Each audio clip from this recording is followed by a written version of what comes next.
Hello guys, तो कैसे हैं आप सभी का मेरे यूट्यूब चैनल सुनील स्टडीज़ पर हार्दिक स्वागत है। यदि आप मेरे चैनल पर नए हो तो मेरे चैनल को सब्सक्राइब करें।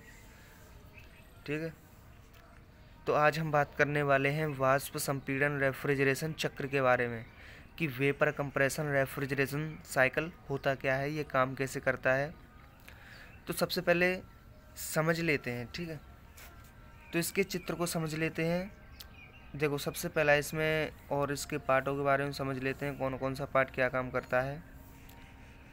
ये सबसे पहला पार्ट होता है हमारा कंप्रेसर, दूसरा पार्ट होता है हमारा कंडेंसर, तीसरा जो पार्ट होता है वो है रिसीवर, चौथा जो पार्ट है वो हमारा एक्सपेंशन वाल्व, और पांचवा जो पार्ट है वो है इवेपोरेटर।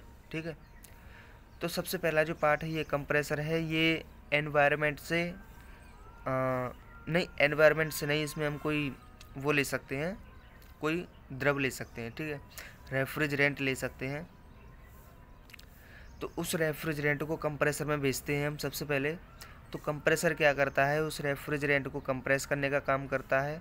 जब कंप्रेस हो जाती है तो उसका दाब और ताप बढ़ जाता है, और इस बढ़े हुए दाब और ताप वाले रेफ्रिजरेंट को हम कहाँ भेजते हैं, इस कंडेंसर में भेजते हैं। कंडेंसर में भेजने के बाद क्या होता है, वो ठंडा हो जाता है। ठीक है, और वो अपनी वाष्प अवस्था से द्रव अवस्था में परिवर्तित हो जाता है, और इस द्रव प्रशीतक को हम कहाँ इकट्ठा कर लेते हैं, रिसीवर में इकट्ठा कर लेते हैं।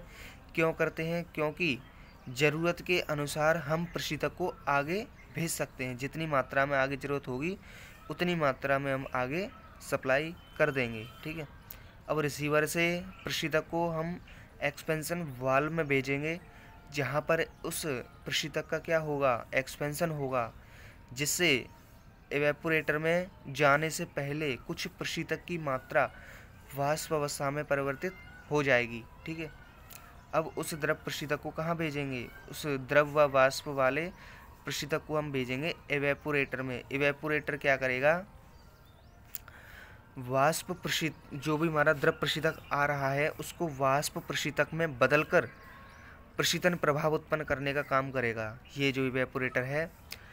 अब यहाँ से जो हमारी वाष्प बनी है, वाष्प प्रशीतक को हम कहाँ भेज देंगे, द्वारा कंप्रेसर में भेज देंगे। कंप्रेसर में भेजने के बाद दोबारा वही क्रिया चालू हो जाएगी, और ये जो प्रशीतक है वो पूरे चक्र में ऐसे ही घूमता रहेगा। ठीक है, और इस जो ये वाला जो चक्र है इसमें हम ऐसे प्रशीतक का उपयोग करते हैं जिस पर अगर हम दाब या ताप बढ़ा दें तो वो द्रव अवस्था में और वाष्प अवस्था में परिवर्तित हो जाएगा। ठीक है, या कहें तो द्रव अवस्था से वाष्प अवस्था में परिवर्तित हो जाएगा।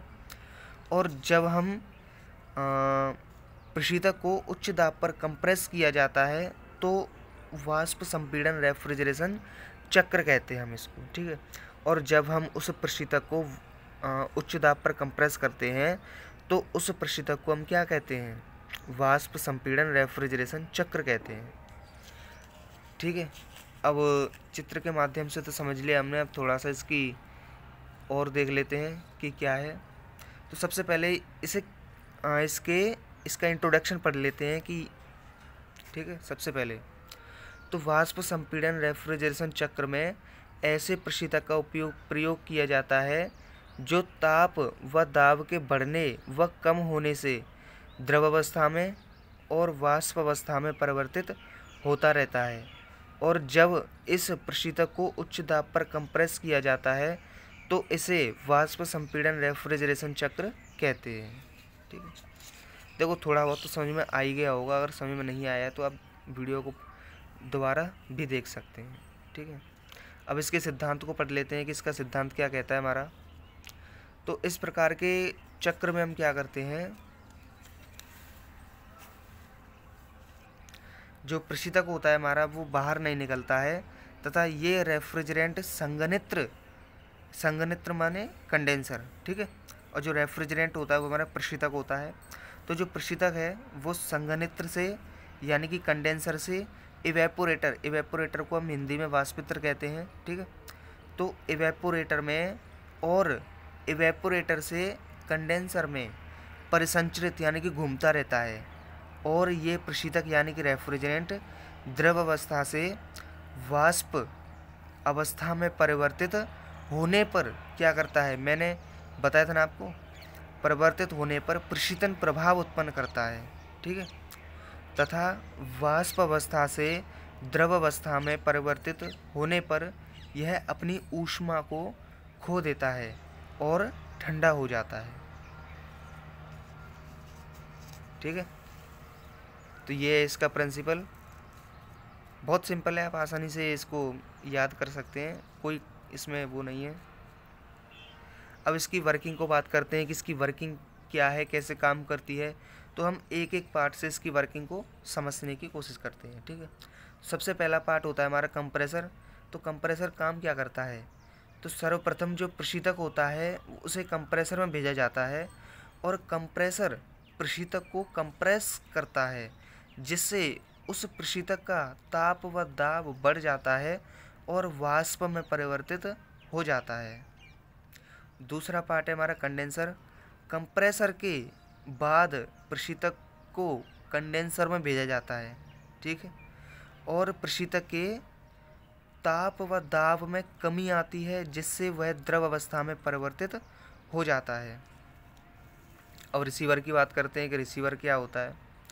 तो देखो, जो रिसीवर होता है हमारा, वो कंडेंसर से द्रव प्रशीतक को, यानी कि प्रशीतक माने रेफ्रिजरेंट, ठीक है, उस रेफ्रिजरेंट को रिसीवर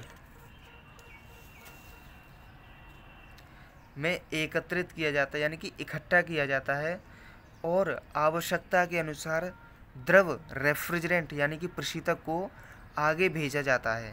ठीक है, अब एक्सपेंशन वाल्व क्या काम करता है, तो रिसीवर से द्रव प्रशीतक यानी कि रेफ्रिजरेंट को एक्सपेंशन वाल्व में भेजा जाता है और एक्सपेंशन वाल्व में द्रव प्रशीतक का प्रसारण होता है।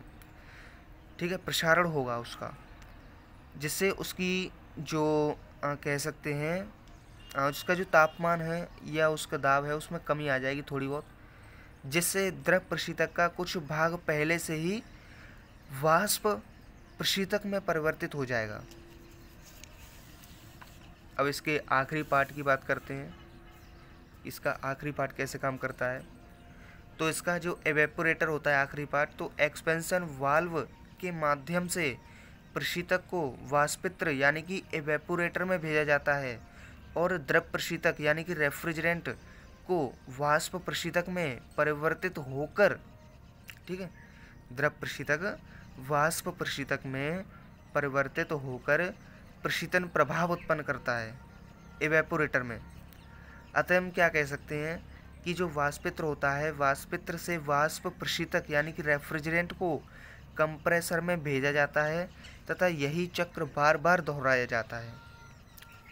आई होप, मैं आशा करता हूँ आपको ये वीडियो अच्छी लगी होगी। अच्छी लगी हो तो इस वीडियो को लाइक करें, शेयर करें, सब्सक्राइब करें और कमेंट करें और बेल आइकन को प्रेस कर दें, जिससे मेरी वीडियो का नोटिफिकेशन आपके पास सबसे पहले पहुँचे। धन्यवाद।